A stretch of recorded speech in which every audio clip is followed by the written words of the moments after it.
4050 우리가 했을 때 술도 막 소주 이런 거 먹는 사람들도 있죠. 근데 주로 분위기 있는 데 가서 좀 와인을 먹는다든지 약간 연애하는 분위기로 좀 만들더라고요.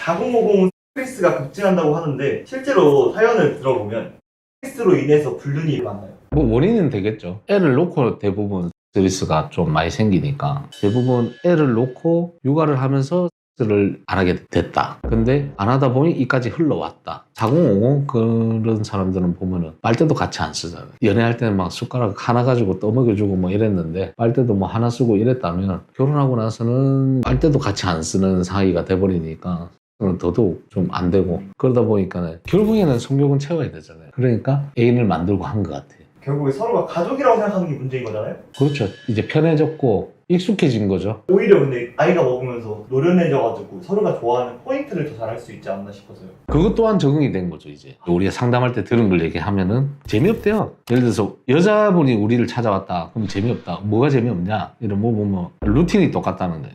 이 과정, 자세면 자세, 이런 게 요때 뭐 하고 마무리 때는 어떤 자세로 마무리하느냐 이런 게 다 정해져 있으니 재미가 없다. 그러니까 이것도 심지어 소통이 없어서 생긴 문제잖아요. 행복한 사람은 나 이거 하고 싶어 저거 하고 싶어 이렇게 하면서 이제 얘기를 하고 요청을 해가지고 맞춰가면서 또 재미를 찾아가는 노력하는 부부들은 좀 그렇더라고요. 한동안 스트레스로 지내다가 분위기 좀 바꿔보려고 집이 아닌 숙박업소를 잡아가지고 약간 분위기를 좀 새로 낸다든지 뭐 그런 경우로 해갖고 노력하는 부부들은 있더라고요. 불륜을 하는 거랑 스트레스랑 연관이 있다고 생각하세요? 이제 우리를 찾아와서 얘기하는 게 스트레스가 있기 때문에 내랑 관계를 안 한다는 게 이제 익숙해졌잖아요. 내랑 관계를 안 하는데 발기부전 약이 나왔다. 그러면 내랑 안 하는데 왜 발기부전 약을 먹지? 자, 그 다음에 내랑 관계는 안 하는데 왜 콘돔이 있지? 이런 것들. 그렇다고 해서 불륜이 합리화될 수 있는 건 아닌데. 합리화는 뭐든지 다 될 수가 없죠. 근데 이제 바람을 폈던 이제 유책 배우자한테는 전부 다 이유는 다 있다. 네가 안 해줘서 내가 이렇게까지 한 거야. 이런 것도 있고 나중에 이제 쭉 가다가 이제 이혼 소송까지 가다가 결국엔 조정위원이 있잖아요. 조정위원 때 얘기를 한 게 불륜을 하자 이런 마음먹고 하는 것보다 우연한 기회로 항상 생기더라고요. 대부분. 이제 어떻게 하다가 기회가 됐는데 상대방 이성하고 얘기를 안 하다 보니까 옛날에 소개팅했던 그런 감정이나 이런 것들이 올라오더래. 연애가 돼버린 거죠. 진짜 심쿵하는 연애. 그래가지고 그쪽에 좀 관심이 갔고 그러다가 시작이 됐고 이렇게까지 흘러왔다 얘기를 이제 조정위원회에서 얘기한 게 있죠. 솔직하게 얘기한 사람들에 한해서. 이해가 되시는 편인가요? 그런 건 있어요. 의뢰를 맡기기 전에 이 사람이 굉장히 억압받고 약간 좀 주눅들어 살았겠구나 라고 생각을 했다면 이를 저희가 착수를 하고 시작을 하다 보면 우리가 이제 의뢰인하고 소통을 할 거 아니에요. 너무 깐깐한 사람들이 있어요. 이 말투 하나 가지고 이제 클레임을 건다야 되나? 그러다 보면 이러니까 남편이 힘들겠구나. 너무 이렇게 좀 쪼우는 성격이구나. 편한 관계보다도 우린 좀 덜 편한 관계잖아요. 의뢰인하고. 물론 클라이언트하고 저희 업체 측하고 이제 관계긴 하지만 편한 가족 사이끼리는 얼마나 쪼아댔겠냐. 토시 하나 갖고 정말 집요하게 파고드는 사람들도 있어요. 너무 힘들었겠구나 공감은 가더라고. 성격이 워낙 좀 그러니까. 그러면 2030 불륜과 4050의 불륜의 그런 차이점이 좀 있을까요? 2030은 말 그대로 나이가 좀 있는 최근에 본 거는 29살하고 42살의 불륜이 있었는데 29은 말 그대로 경제적으로 좀 조력을 받던 여자였어요. 그러니까 남자가 한 달에 한 200만 원씩 줬죠. 이 여자의 남편은 좀 알고 있었어요. 대충. 우리 와이프가 지금 바람 피고 있구나. 근데 이제 헤어지지 못하는 이유는 장인어른한테 이제 일을 하청을 받고 있으니까 헤어지면 자기 생계가 다 무너진다는 이유? 그것 때문에 대충 눈 감아준 느낌이에요. 근데 확인을 해가지고 또 증거는 잡고 싶고. 근데 남편이 좀 없이 컸고 어떻게 보면 처가댁 덕을 좀 보고 산 사람이에요. 지금까지도 그렇고. 알고만 있고 소송을 하거나 이런 건 아니더라고요. 어떤 사람을 만나는지 자기한테 얘기한 거 있잖아요. 뭐 일요일날 친구 만나러 간댔는데 이 남자를 만나는지 아닌지 거짓인지 아닌지를 좀 보고 싶었던 거고 그 다음에 2030 또래끼리 만나면 주로 섹스가 목적이에요. 4050이 좀 더 사랑하는 마음은 진한 것 같아요. 몸보다도 약간 연애하는 느낌을 좀 가지다가 몸은 나중에 자연스럽게 따라가는 거고 2030은 연애는 일단 좀 이따 하고 일단 몸부터 먼저. 그러니까 오늘 만났으면 오늘 바로 모텔로 가는 그런 거고 4050 우리가 했을 때 술도 막 소주 이런 거 먹는 사람들도 있죠. 근데 주로 분위기 있는 데 가서 좀 와인을 먹는다든지 약간 연애하는 분위기로 좀 만들더라고요. 그냥 뭐 김치찌개 한 시켜놓고 참이슬 막 한 4-5병 먹어갖고 그냥 둘이 막 그래 되는 거 말고 돌아다니는 루트가 좀 달라요. 경제력이 있는 사람들은 저기 저 강원도 항으로 갑니다. 가가지고 대게도 먹고 잠깐이지만 뷰 좋은 호텔도 잡아가 잠깐 놀다 나오기도 하고, 그리고 골프도 같이 치러 가고. 대부분 남자가 리드를 해요. 대부분 남자가 리드를 하는데 골프를 모르는 여자 있으면 내가 채도 사주고 옷도 사주고 라운딩 비용까지 다 내줄게, 따라와. 그리고 연습장 레슨비까지 다 내줘. 이래 해갖고 여자를 골프를 같이 칠 수 있는 환경을 만들어주고 골프를 같이 치러 다니고. 그런 정성을 와이프한테 썼으면 좋지 않나. 다들 그래 생각하죠. 다들 그래 생각해. 그러면 불륜이 없지. 와이프한테 잘하면 좋지, 배우자한테 잘하면 좋지, 남편한테 잘하면 좋고. 근데 새로운 거에 설레는 거, 그게 많이 와닿는 것 같아. 불륜을 한 이후에 변명을 하잖아요. 어떤 생각이 드세요? 의뢰인을 봤을 때 좀 공감나는 사람들도 있었고, 여자가 바람을 폈는데 우리 의뢰인은 남자였을 거 아니에요. 남편. 너무 디테일하고 숨 막힐 정도로 좀 좋은데 해야 되나? 그러니까 우리도 이제 어느 부분에서 짜증나는 부분이 있을 거 아니에요. 이거 너무 과한 거 아니냐, 아무리 우리가 고용된 입장이지만. 너무 이렇게까지 하는 이유가 뭔지, 그러면 우리 상담하시는 분이 따로 한번 물어봐요. 전화를 하지. 혹시 와이프한테도 이렇게 하셨냐? 뭐 이런 식으로 하면 그래, 했다. 오히려 더 억압을 하긴 했다, 이런 식으로 얘기를 해요. 그러면 공감이 가지고 뭐 물론 다 정당화는 될 수 없어요. 이혼을 못하고 사는 그 와이프의 마음이 있었어요, 환경상. 근데 바람이 난 거 우리가 대충 추측했을 때 남편이 성격이 너무 이렇게 좀 철두철미하고 너무 깐깐하고 너무 완벽주의니까 이 여자가 좀 힘들었지 않았겠나, 그 생각은 한번 했던 적도 있어요. 불륜할 수밖에 없었던 이유들이 있는 거잖아요. 불륜할 수밖에 없었던 이유들은 다 가정 내에서 있었던 핑계거리. 육아에 뭐 기여도가 없다, 뭐 내 혼자 너무 힘들었었다, 네가 섹스를 안 해주니까 내가 딴 데서 할 수밖에 더 있냐, 이런 거 다 네 탓이다, 그런 거였죠. 불륜한 사람은 상처가 없이 떠나는 거예요?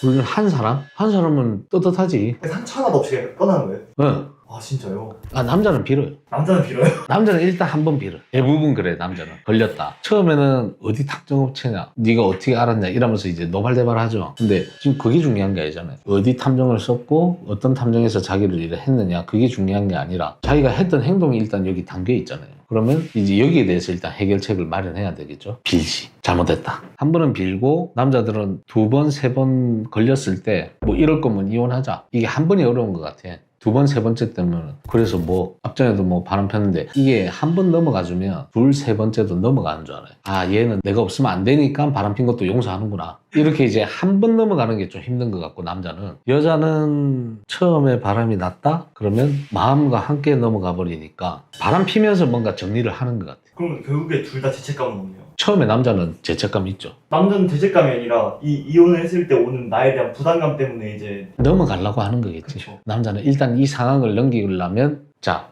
걸렸어. 남자는 대부분 정면 돌파형이거든. 잘못했다. 걸렸으니까 이제 잘못했다. 여자는 대부분 이유를 다 만들죠. 내가 남자 때문에, 이제 남편 때문에 얼마나 힘들었고, 뭐 육아도 혼자 했어, 내가 밥 해주면은 전부 다 타박만 하고 잔소리만 해, 돈은 못 벌어다 줘, 그리고 나를 여자로 대해주지 않아. 이제 여기가 이제 리스까지 다 포함인 거죠. 물론 여자들도 있어. 남자가 들이대면 여자들도 피곤하다, 뭐 핑계거리가 쫙 나오거든. 하기 싫으니까 핑계거리. 정말 하고 싶으면 해야 될 이유를 찾는단 말입니다. 오늘 이래서 해야 되고 요래서 해야 되고 요렇게 해서 해야 돼 라는 이유가 많지는 않지만 이걸 찾아야 되는데, 안 되는 이유만 늘어놓기 시작하지. 여자들도 그렇지만 남자들도 이제 피곤하다, 여자를 밀어내는 거지. 여자가 좀 하려고 해도 밀어내다 보니까. 그러니까 여자 대접을 안 해준다, 여자처럼 대해주지 않는다, 나를 사랑하지 않는다. 남자는 이제 안 해주면 니는 내를 남편으로 생각하지 않는다, 내를 싫어한다, 뭐 이런 식으로 남자도 그렇게 핑계거리를 만드는 거죠.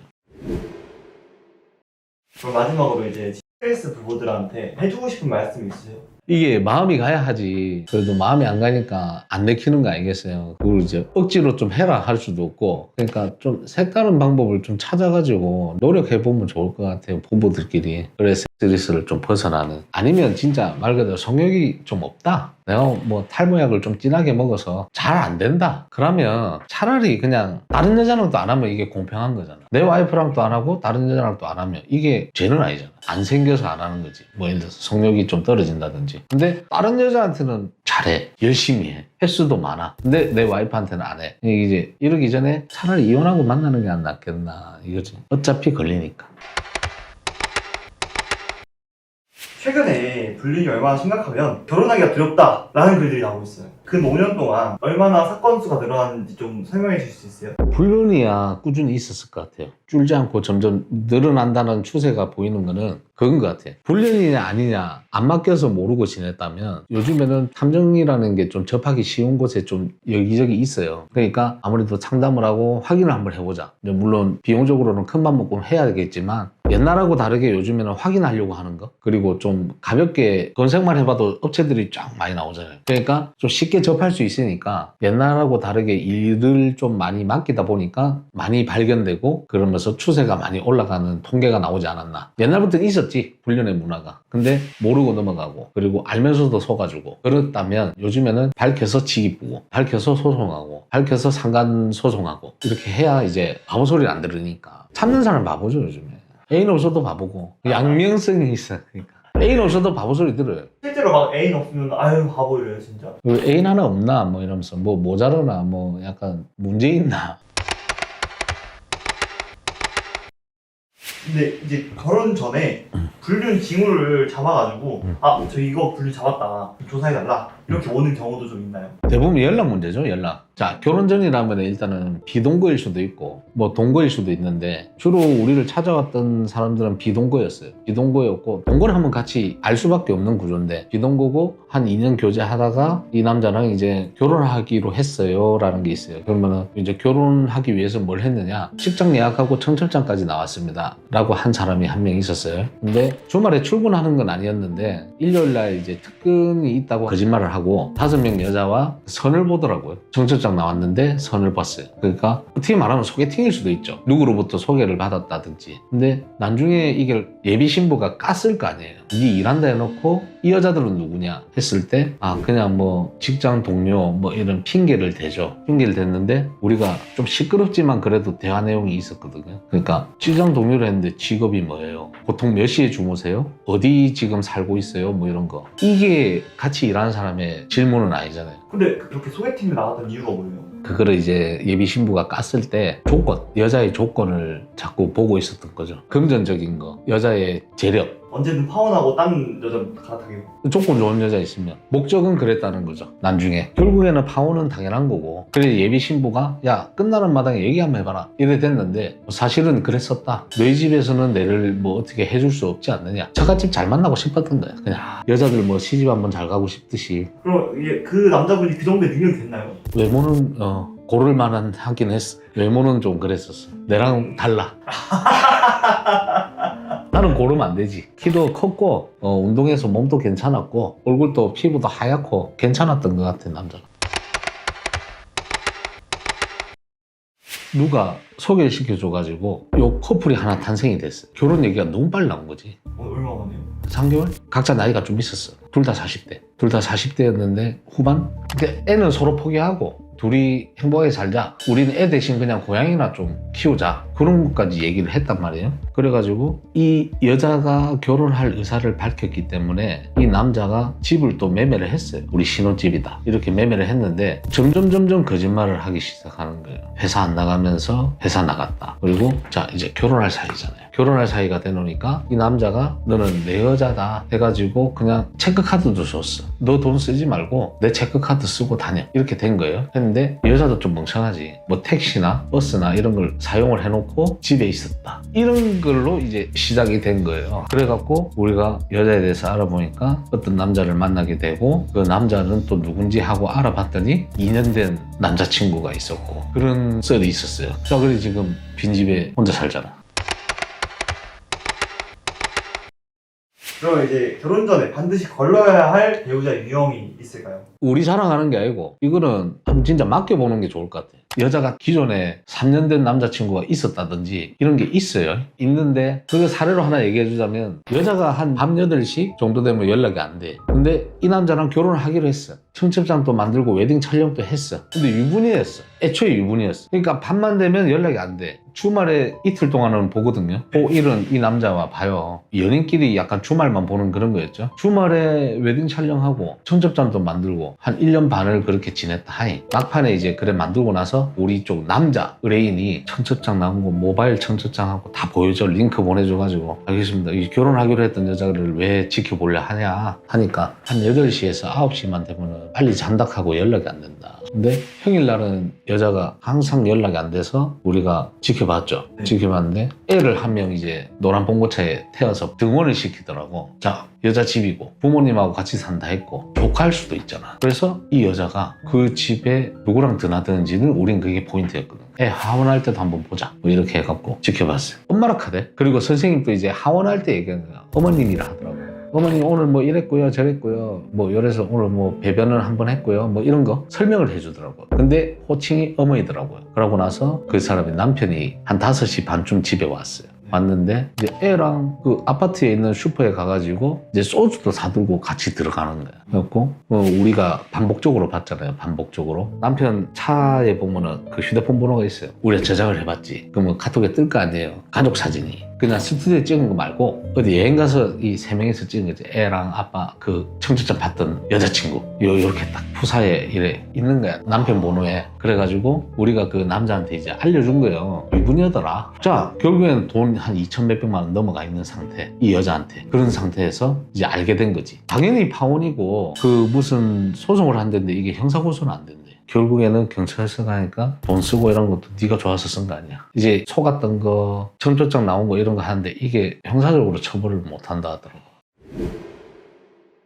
결혼을 앞둔 예비 부부들에게 탐정으로서 꼭 전하고 싶은 경고 메시지 같은 게 있을까요? 경고? 탐정 써봐라. 써서 확인하고 좀 넘어가라. 웬만하면 좀 했으면 좋겠어. 3일이든 일주일. 그 인생을 쭉 이 사람과 함께 해야 되는데 아무 그거는 좀 투자 가치성이 좀 있지 않나. 결혼하기 전에 이 사람에 대한 배우자가 될 사람의 평판. 거짓말을 사소한 걸 하느냐 안 하느냐. 꼭 여자든 남자든 바람피는 상대가 있어서가 아니라 일한다 해놓고 어디서 뭐 골프를 치고 있지는 않는가. 일한다 해놓고 어디서 뭐 회식하고 있지는 않는가. 선의의 거짓이든 뭐든 이제 판단은 상대방이 하면 되겠죠. 이 사람이 이렇게 해서 거짓말이 지금 필요했겠구나 라는 판단은 그때 돼서 하면 되겠지만 거짓말하는 사람 걸러야 돼요. 무조건. 이처럼 불륜이 만연한 현실 속에서 가정을 지키고 성공적인 결혼 생활을 유지하기 위해서 필요한 마음가짐이 무엇일까요? 가정을 유지하게 한 저는 그래요. 그냥 걱정거리는 집에 안 들고 들어가는 거. 집에서는 좋은 모습만 보여주려고 하는 거. 뭐 너무 공유를 안 해도 안 되니까 뭔가 힘든 게 있거나 뭔가 처리해야 될 일들이 있으면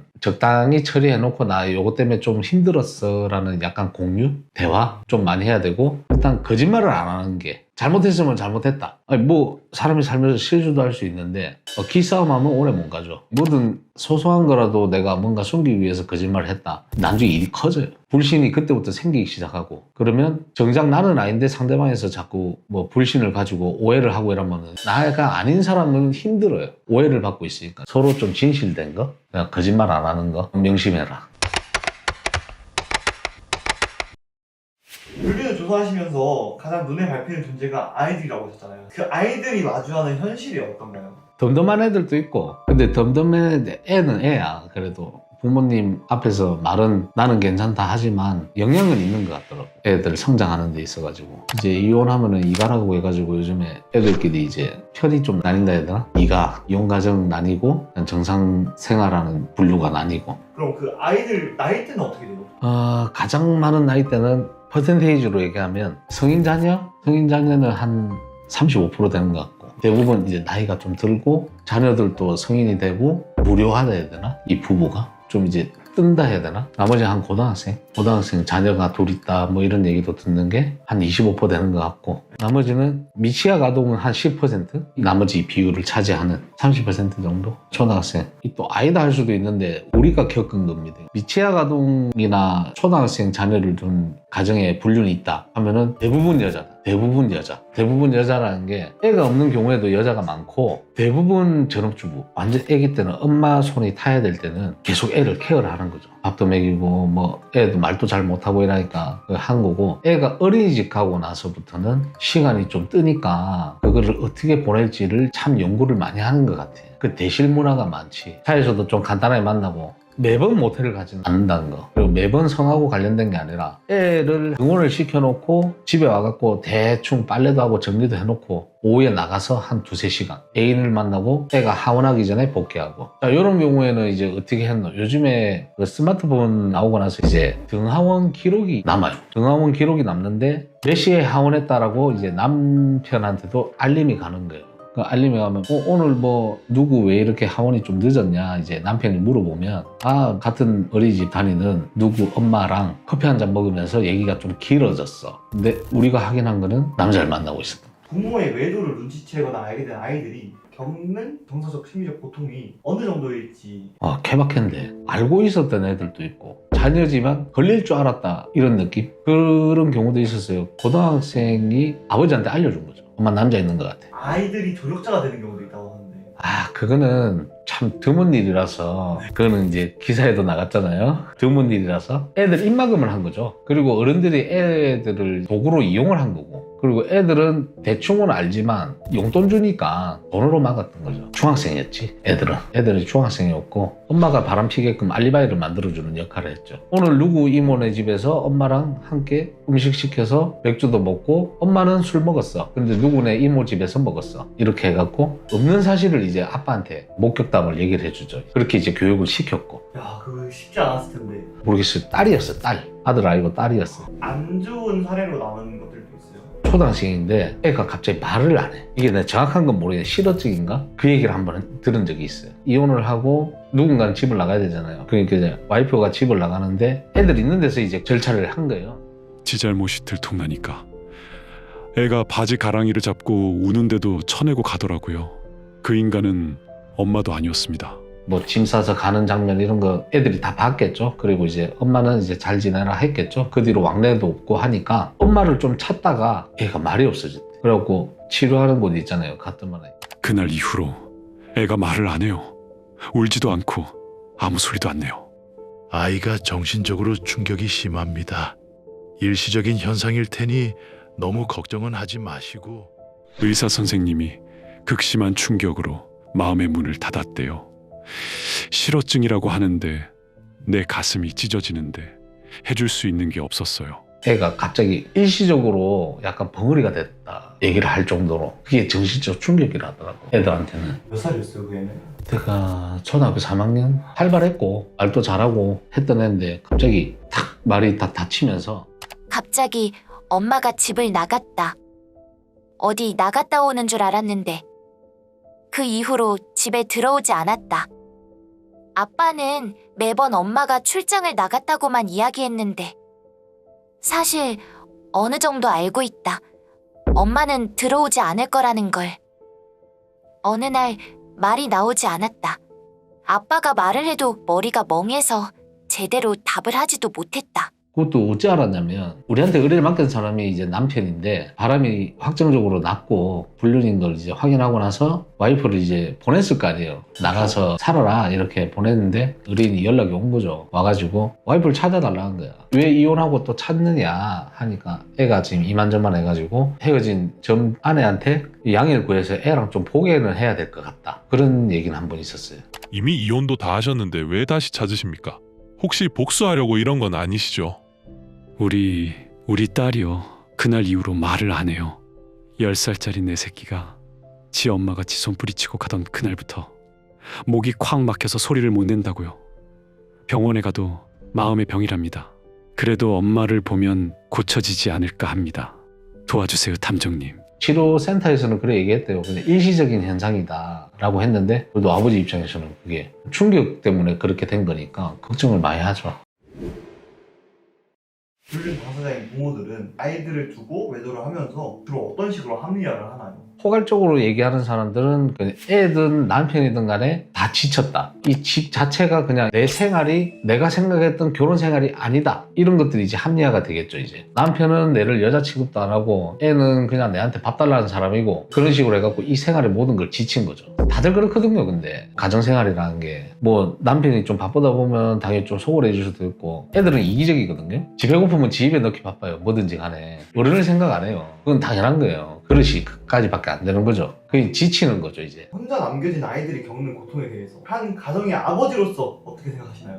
참 안 됐지. 애들은 뭐 아무 죄가 없는데 어른들의 욕심 때문에 그래 된 거니까. 근데 가정을 지키려고 애 때문에 지키려고 하는 사람들도 많으니까. 그래서 불륜이 걸리더라도 황혼이혼을 예약하는 사람들이 많아요. 우리 애 다 크고 나서는 빠빠이 하자. 그리고 지금 니랑 내랑은 저는 없다. 서로 각자 역할만 충실히 하자. 이렇게 약속을 하고 지내는 부부들도 좀 많아요. 그때부터 역할놀이를 한 거네요. 그렇죠. 그냥 막 각자 맡은 역할만. 잘은 없죠.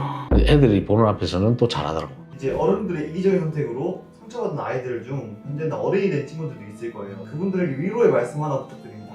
고생했습니다. 진짜 마음고생 많았을 건데 학교 다니면서 놀림거리도 됐을 거고 아니면 비판의 대상이 됐을 거고 좋은 말은 안 나오는 것 같아. 학교 다니면서 애들이 이가라는 게 이 단어 자체가 벌써 이혼가정이라는 걸 딱 함축시켜서 했던 말인데 이제 이걸 들으면서 컸을 거 아니에요. 마음고생 얼마나 많이 했겠냐 이 말이죠. 근데 요즘 시대에서는 정당하게 또 합리화가 돼요. 요즘에 이혼이 그렇게 드문 게 아니고 숨겨야 될 것도 아니다. 그리고 흔한 일이다 라고 이제 생각을 하면서 밝게 크려고 하는 것 같아요. 사람들이 좀 채워지지 않는 것들도 극복을 해냈을 것이고 그래서 정말 살아오면서 고생을 하셨습니다 라고 하고 싶어요. 불륜을 했는데 성격이 변한다고 하셨잖아요. 어떤 경우에 좀 성격이 변하는 건가요? 성격이 바뀌어서 우리를 찾아오는 사람들도 있죠. 그러니까 다정했는데 언행이 거칠어졌다든지 뭐 행동이 좀 폭력적으로 변했다든지 아니면 굉장히 뭐 다정했는데 무심해졌다든지 와이프 생일도 까먹는다든지 아니면은 그렇잖아요. 이 배우자의 생일이나 이럴 때는 뭐 돈 주면 좋아하지. 돈 주면 좋아는 하는데 그냥 뭐 계좌이체 해갖고 돈 툭 쏴주는 것보다 밥 먹으면서 갖고 싶은 거 가져라 하고 용돈을 준다든지 이러면 더 좋을 것 같은데 그랬던 사람이 생일인 것도 까먹고 그리고 생일날 이제 뭐 기념일날 이럴 때 그냥 용돈 한번 주고 그냥 계좌이체로 주고 끝. 그리고 웬만하면은 왜 그렇잖아요. 무슨 일이 있건 할 때 기념일이다 하면은 그날은 웬만하면 시간을 미리 사전에 뺄 수 있잖아요. 나 이날은 안 돼. 그런 스케줄을 짤 때 정말 이제 거래처랑 불가피하게 해야 된다면 하루 종일 거래처랑 있는 거 아니잖아요. 그럼 끝나고 나서 늦게나마 둘만의 시간을 좀 보내고 하면 좋을 건데 그런 것도 없어졌다는 점. 원래 있었는데 없어진 거. 그 반대 케이스로는 와이프나 뭐 남편이나 이건 떠나서 틱틱거리고 말도 좀 불편하게 하고 그렇게 했던 사람이 갑자기 다정해진 케이스. 그런 경우에는 우리가 알아낸 게 로즈데이가 좀 핵심이었어요. 그때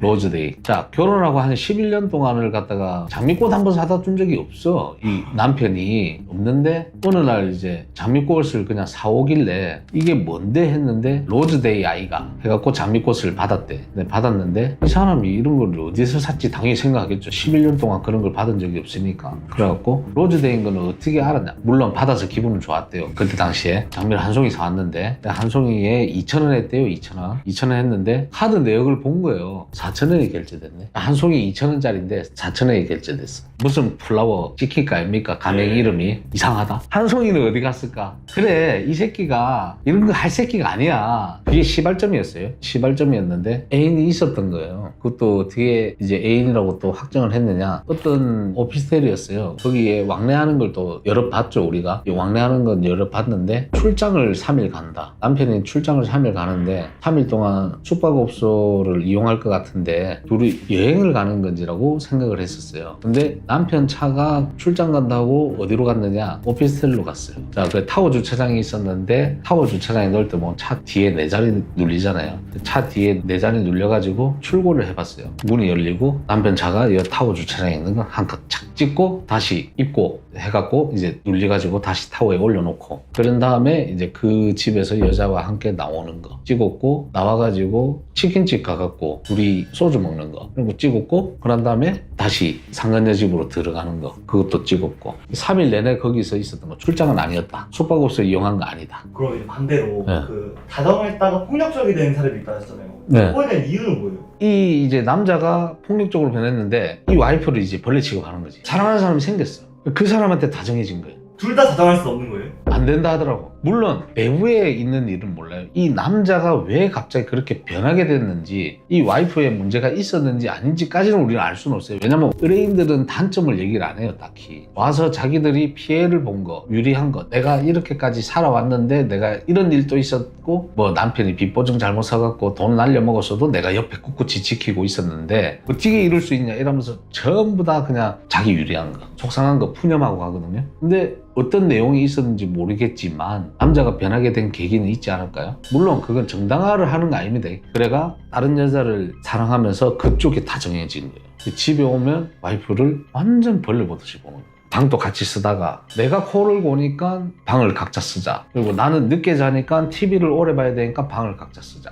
이유는 많아요. 이 사람이 갑자기 잘 지내다가 왜 이러지? 이렇게 해갖고 이제 맡겨봤는데 이제 애인이 있더라. 가까이. 우리한테 막 사진을 막 보여줬었어요. 여행 가서 꽃으로 왜 하트 그려놓고 이렇게 남편이 했었는데 근데 갑자기 변했어요. 변한 지가 얼마나 됐냐? 한 1년 정도 됐어요. 왜 이때까지 가만히 계셨냐? 그러니까 좀 일 때문에 일시적으로 좀 힘들어서 나한테 좀 화풀이 하는갑다 생각을 했다. 근데 이 시간이 지나니까 영 아닌 것 같다. 좀 한번 알아봐 주십시오 이렇게 했는데 이렇게 점심시간에 나와가지고 직장인들이 점심 먹고 흡연구역이 있잖아요. 거기서 같이 담배 피고 이렇게 한번 여러 주변을 두리번거리고 이마에 뽀뽀 한번 하고 이런 게 찍혔어. 그러다가 그쪽도 여자가 또 유부녀였거든요. 근데 이쪽이 오히려 걸렸던 거죠. 유부녀 남편한테 오히려. 그래가지고 중간에 갑자기 반차 쓰고 후다닥 퇴근해가지고 우리는 그 상간녀 집을 알기 위해서 쫓아갔는데 그 남편하고 막 싸우더라고. 뭐 애는 어떡할 거니부터 해갖고 뭐 네가 정신이 나갔네 뭐 어쩌저쩌. 아, 저 여자 유부녀였구나 이렇게 알게 됐고, 그 다음에 유부남인 이 남자는 내가 아지트 많이 만든다 했잖아요. 여자는 직장 때문에 회사 가까이에 있는 원룸이 있었어요. 원룸이 있었는데 이 남자는 매일 출퇴근을 하지만 이 원룸을 위층에다 잡아놨더라고. 그러니까 그 여자 위에 있지래요. 네, 위층에다가 잡아놨더라고. 그래갖고 우리가 뭐 솔직히 말해서 엘리베이터를 같이 탔죠. 같이 탔는데 여자는 5층에 내리고 남자 6층에 내리는 거예요. 이건 뭐지? 근데 각자 집에 들어가네?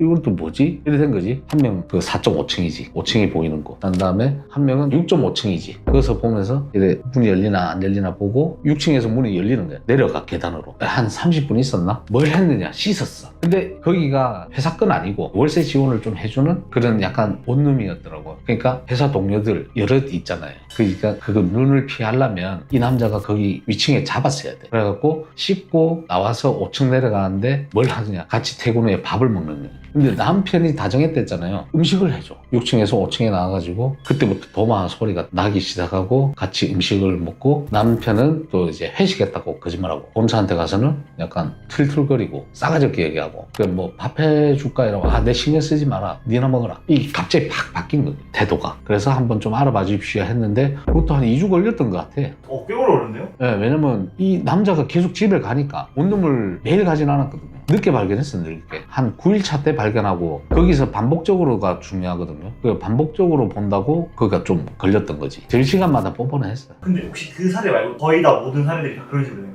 다정한 사람들은 전부 다 변하죠. 본차한테는 안 그러지만은 상간녀한테는 가방도 들어주고 장바구니도 들어주고, 뭐 무거운 짐 있으면은 트렁크 열어놓고 바바박 뛰어가가지고 끙끙거리면서 와가지고 니는 손대지 마, 이건 남자가 하는 거다 이렇게 해주면서 본차한테는 네가 해라, 무겁다, 네가 좀 들어봐라, 이런 식으로 바뀌었다니까. 그 여럿한테 다정한 게 아니지, 한 명한테만 다정한 게 바뀐 거지. 이제 우리 사례입니다. 모두 아닐 수 있다.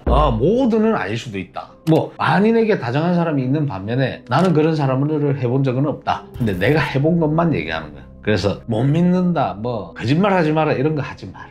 내가 한 걸 얘기를 하는 거니까.